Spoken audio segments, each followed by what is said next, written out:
Nezah 2 released in China earlier this year to massive success, grossing over $2 billion to become the 5th highest grossing movie ever and the highest grossing animated movie.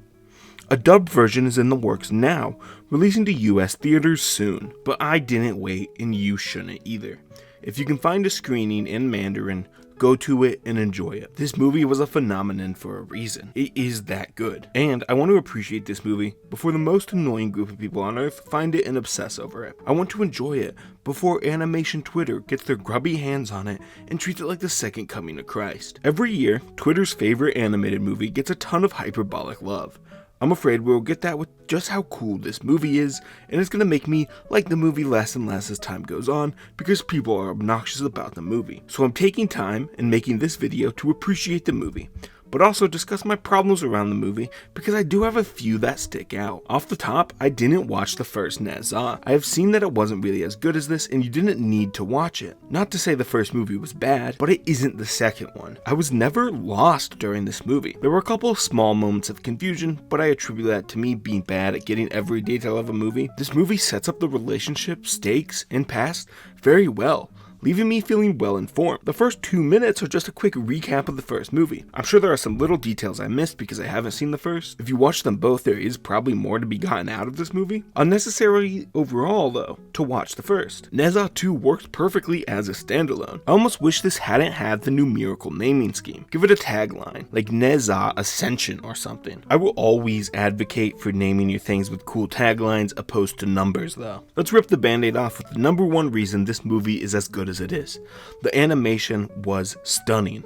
The two highlights being the fight scenes and the liquids. The moments of high intensity, the bursts of power, and hand-to-hand combat is all really clear and stunning. When Nezah and Aobing come together into their power beam, the colors are exploding off the screen. The red and blue making such a delightful bright purple. This movie is unafraid of color, making it stick out from the grayscale, muddy American blockbusters from the past few years. I really admired this unashamedness to be colorful. The other aspect of the animation I want to highlight is the liquids. The Lotus has this thick, creamy water that flows off of it in a way I've never seen. I want to bathe and drink that water so badly. Not at the same time, of course, two separate incidents. I want a glass of it, then later to take a bath in it. There's also all the moments where portals tear open, ripping apart the fabric of space for lava to come pouring out. It's such an amazing visual. Everyone is aura farming in this movie. Nezah, Aobing, Wuling, Zemaneg, the angel dude with the bow, Ao Guam, Mom and Dad, Ao Run, and most importantly, Shen Gongboa. Nezang probably has the highest concentration of aura farming, leveling up, but he spends most of the time as a child. Shen Boa, on the other hand, is the coolest slick goth from the very moment he shows up on screen. He will appear, summon the entirety of hell, and never looks back. He was sitting there, delivering Shakespearean monologues cold as ice as his army of demons was dogging on the royal army. But beyond the cool scenes, they are all tied to emotional through lines of the movie. When Nezah finally evolved and started to blast around, he did it because of his love for his mom. It isn't just badass action for the sake of it. Nezah was displaying emotion through every action, at every point. Every character has their badass moments motivated by character and plot.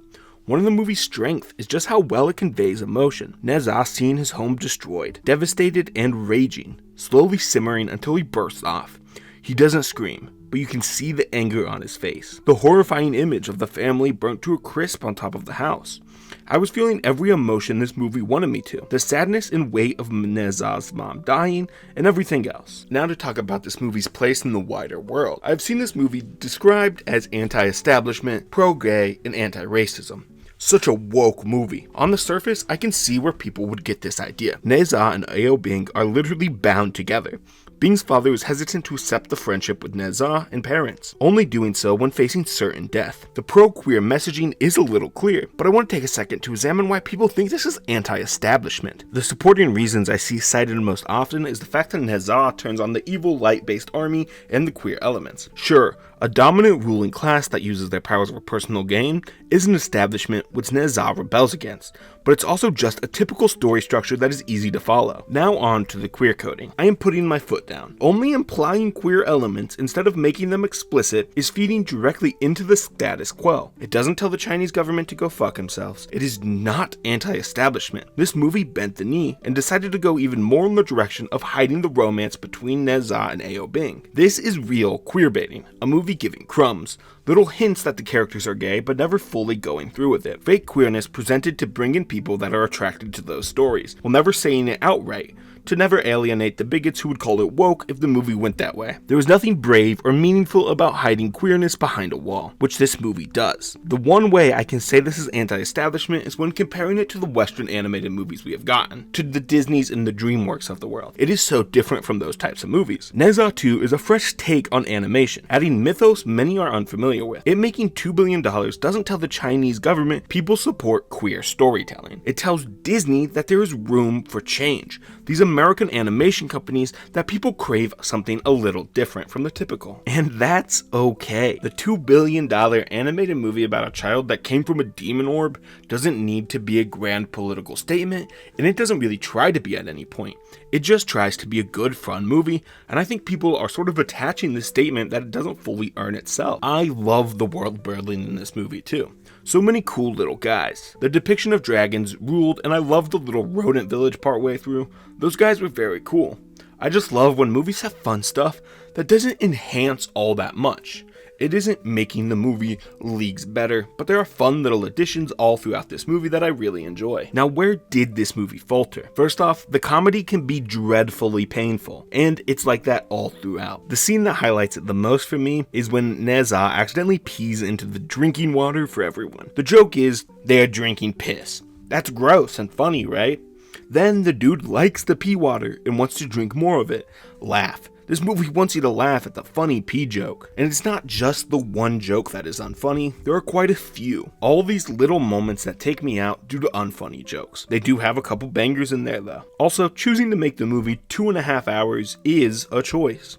It definitely feels lengthy at certain points. Going through and spending considerable time at each of the trials is something. I got a little tired of it. Cut this down by 10 to 15 minutes and you are golden, with a nice crisp runtime cutting the fat, making it all the better. Lastly, I kinda have to say it, we were all thinking it. Why did they make the girl dragon so hot? I hope you enjoyed the video. I would recommend you go watch the movie. It was quite enjoyable. Please like and subscribe. My goal is 3 new subscribers from this video. You could go a long way in helping me to that goal. Thanks for watching.